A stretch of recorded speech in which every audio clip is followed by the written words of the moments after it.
I never imagined I'd be the guy doubting his own wife. But here I am. Rachel and I have been married for over a decade, and while we've had our ups and downs, I always believed we were solid. But lately, something feels off. It started subtly, a few extra minutes in the shower, a little more makeup than usual, and a sudden interest in fitness. Now, don't get me wrong, staying fit is great, but the intensity with which Rachel threw herself into it was alarming. Rachel's gym sessions became more frequent and longer. She used to go 3 times a week. Now it's nearly every day. She started talking about this new trainer, Dan, and how fantastic he was. At first I was supportive. I mean, if a trainer could help her feel better about herself, who was I to complain? But then, things got weird. One evening, I was fiddling with our home security system. We'd installed cameras around the house for safety, just the usual setup. As I was scrolling through the footage, I noticed Rachel coming home with Dan. They were just talking, but it struck me as odd. Why bring the trainer home? That's when the nagging doubt started to grow. I told myself I was being paranoid. I mean, Rachel and I have been through so much together. We have 2 beautiful kids, a home, and years of memories. But the little things started to pile up. Her phone glued to her hand, texts she'd suddenly stop when I walked into the room, and a new wardrobe that seemed more suited for a night out than a workout.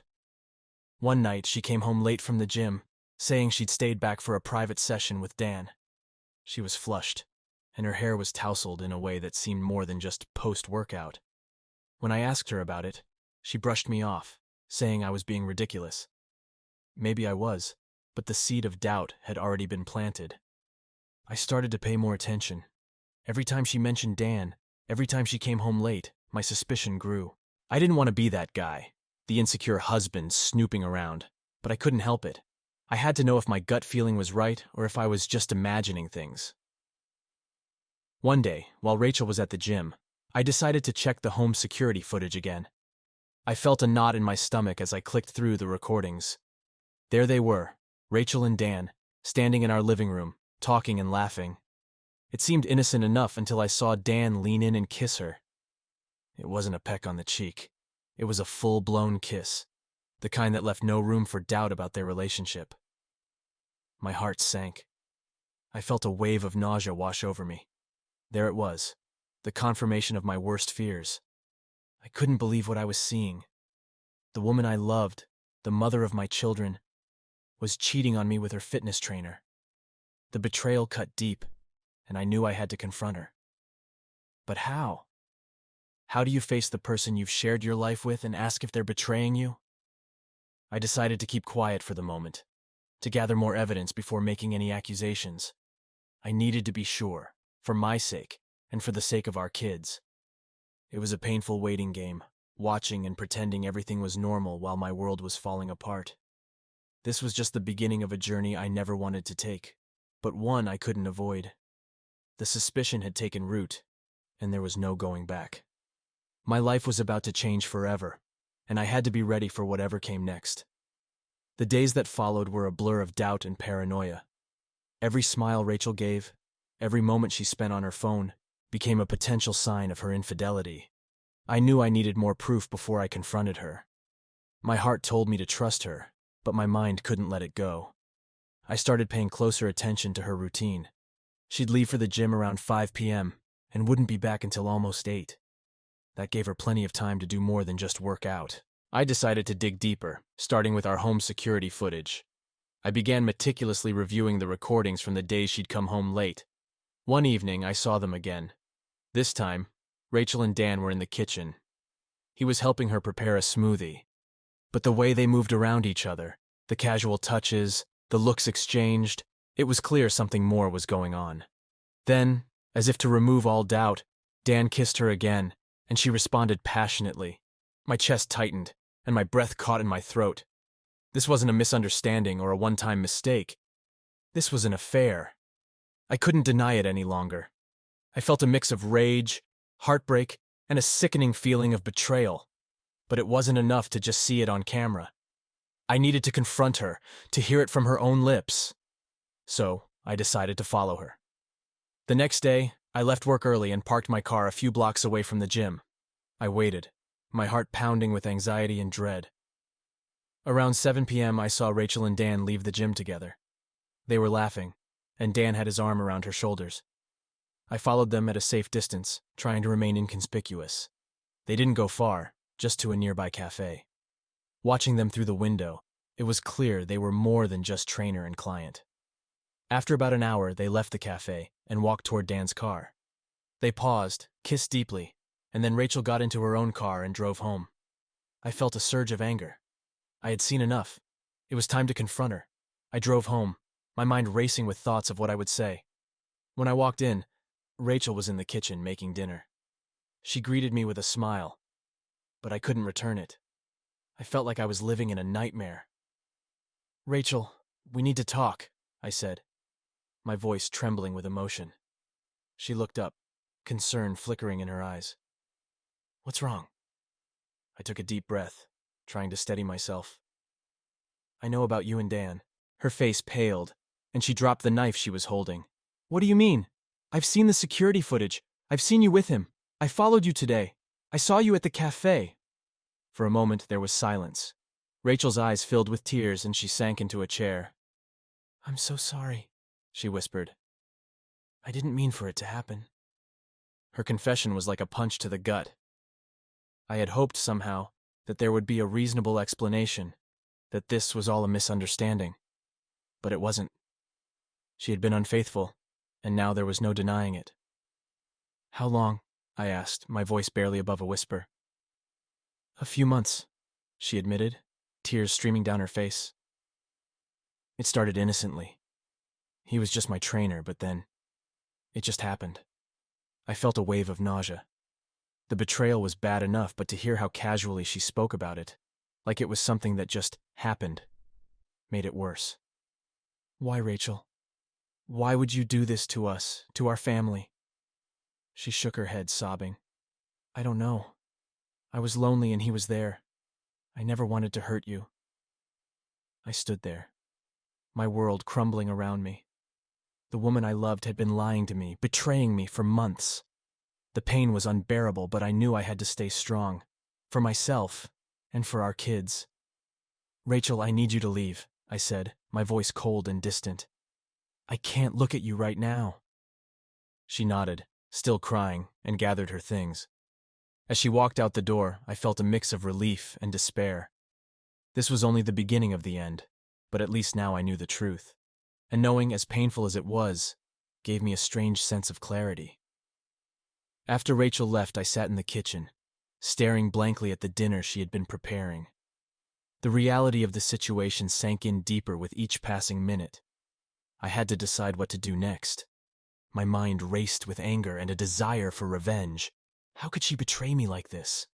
How could she destroy everything we had built together? The next few days were a haze of sorrow and rage.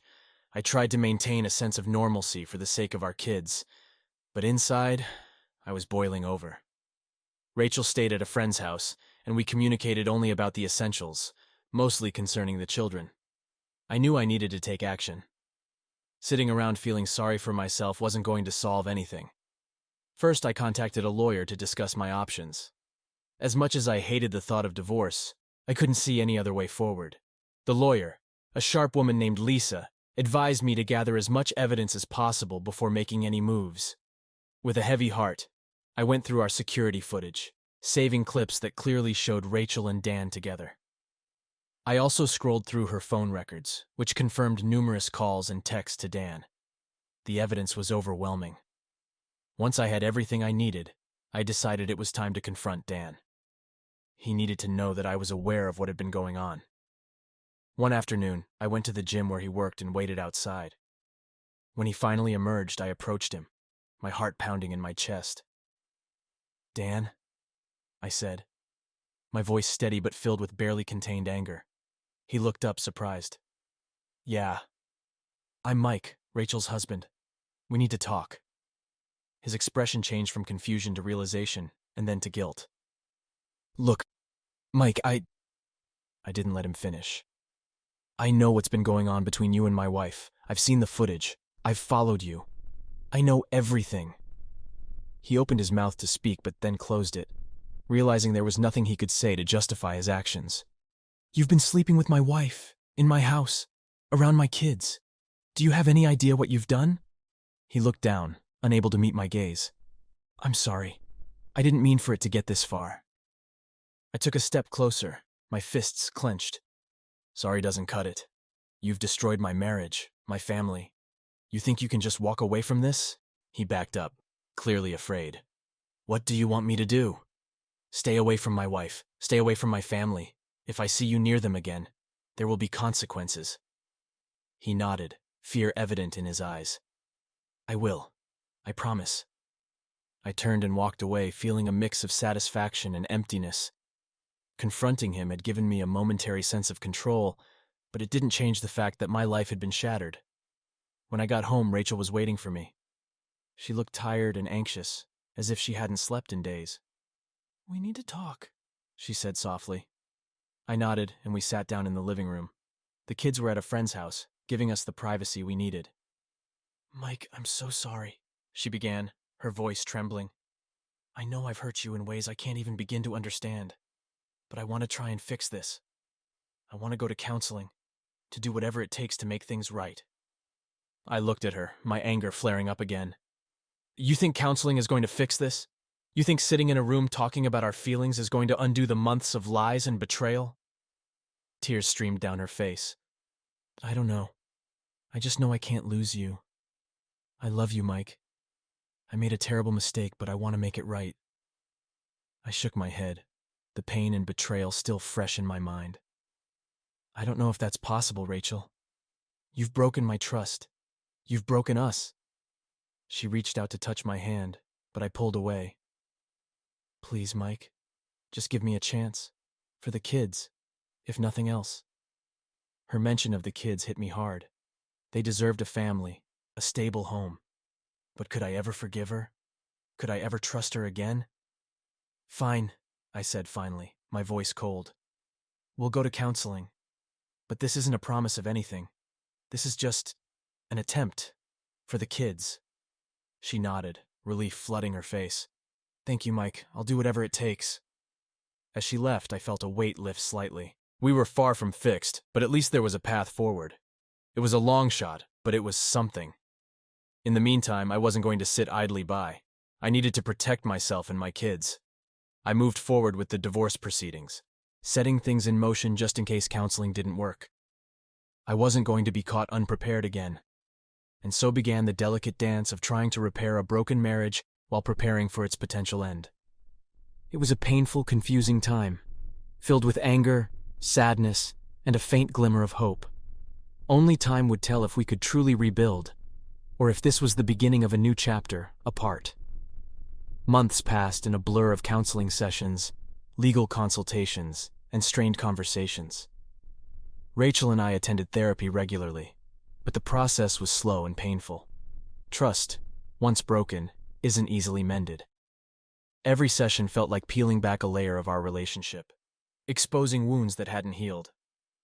Rachel tried hard to make amends. She was attentive, communicative, and genuinely remorseful. But no matter how much she tried, I couldn't shake the image of her and Dan together. It haunted me, tainting every moment we shared. The kids, unaware of the details but sensing the tension, became a beacon of hope and a reminder of why I was trying so hard. In therapy, Rachel often spoke about her feelings of loneliness and neglect during our marriage. She explained how Dan had filled a void she didn't even realize existed. It was painful to hear, but it made me reflect on my role in our relationship's downfall. I had been so focused on providing for the family, on being the perfect husband and father, that I had overlooked the emotional needs of my partner. As the weeks turned into months, I began to see some changes in Rachel and myself. We communicated more openly, addressing issues that had festered for years. Slowly, I started to see glimpses of the woman I had fallen in love with, but the path to forgiveness was still steep and rocky. One evening, after a particularly intense therapy session, Rachel and I sat on the porch watching the sunset. The silence between us was comfortable for the first time in months. I looked at her, seeing the vulnerability in her eyes. Do you think we'll ever get back to what we had? I asked, my voice soft. She sighed. a tear slipping down her cheek. I don't know, but I'm willing to try if you are. It was a tentative hope, a fragile thread connecting us. We both knew that rebuilding would take time, effort, and an immense amount of patience. But for the first time, I felt a flicker of hope that maybe, just maybe, we could find a way forward. Around this time, I received a call from my lawyer. She informed me that the divorce papers were ready to be filed, but it was my decision whether to proceed. I felt a pang of uncertainty. Was I ready to end things for good, or was there still a part of me willing to fight for our marriage? I decided to hold off on filing the papers. Instead, I focused on our therapy and rebuilding trust. It wasn't an easy decision, but it felt right. Rachel and I continued to work on our relationship, taking small steps towards healing. One weekend, we decided to take a family trip to the mountains. It was a chance to reconnect, away from the daily grind and the painful memories that lingered in our home. The fresh air and beautiful scenery provided a much-needed escape. We hiked, laughed, and for a moment, it felt like the old days. During the trip, Rachel and I had a heart-to-heart conversation. We talked about our hopes, fears, and the possibility of starting anew. It was a turning point, a moment of clarity. We realized that while the road ahead would be challenging, we both wanted to try. Back home, the atmosphere between us lightened. The therapy sessions began to show progress, and we found new ways to connect. We started going on dates again, rediscovering each other outside the roles of parents and partners. Slowly, the walls between us began to crumble. However, not everything was perfect. There were still moments of doubt, triggers that brought back the pain of betrayal. But we faced them together, openly discussing our feelings and working through the issues. It was a slow process, but we were moving forward.